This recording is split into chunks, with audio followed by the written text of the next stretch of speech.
Hey guys, wanted to do a quick video on a company called Intracellular Therapies.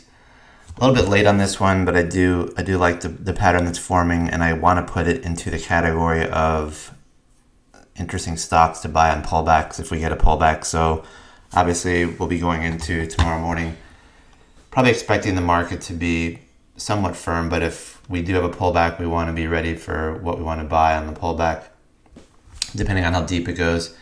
I don't expect anything major until later on in the week or until we hit some of the higher price targets we're looking for on SPY. But we always have to have a game plan coming in. And my game plan is to start looking at some interesting stocks that look safe. The biotechs obviously are a little bit of a safe zone right now. And given the current situation with the administration, all the things that are going on with COVID-19, I think they're kind of getting a free pass.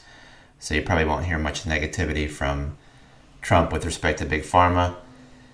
And I'm looking for stuff that looks interesting technically and has a story to it. And Intracellular Therapeutics certainly falls into that category. ITCI. They just came out with earnings just like any small biotech. They had a loss.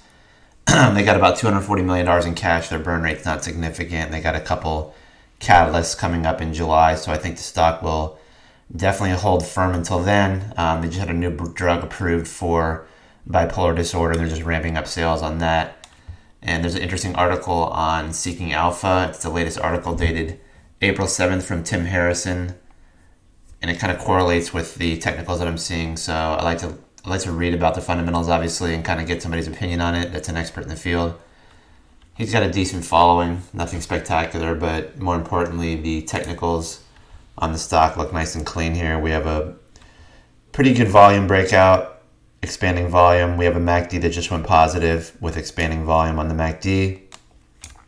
We got a little bit of wiggle room on the RSI. Like I said, we want to have something ready to buy on pullbacks.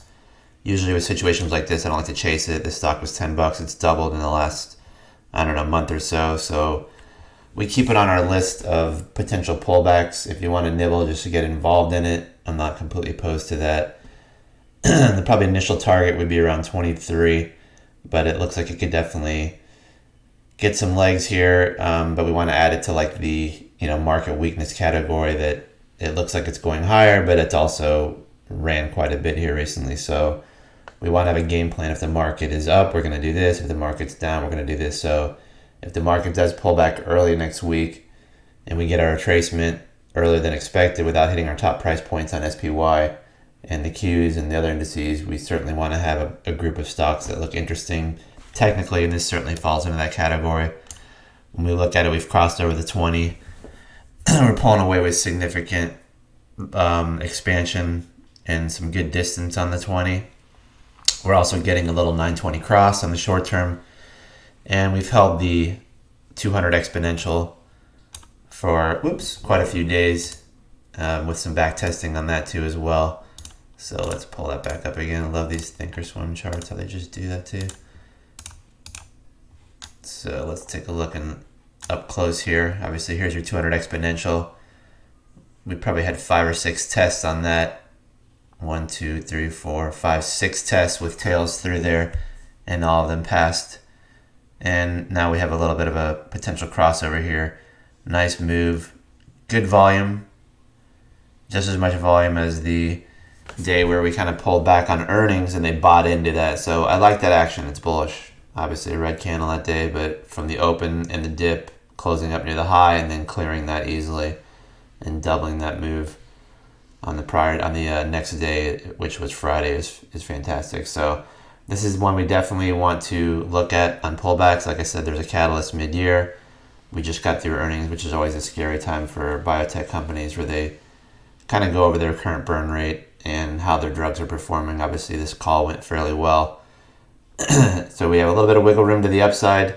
And obviously, if we pulled back into the 1960s, it certainly looks like a buy. And we can put this under the category of buy in the dips, in my opinion.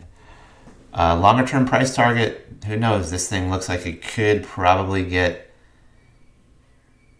maybe in the low 30s, just technically looking at it, but let's not get ahead of ourselves. We'll just add it to the category of buy on market weakness, and we'll continue with that theme.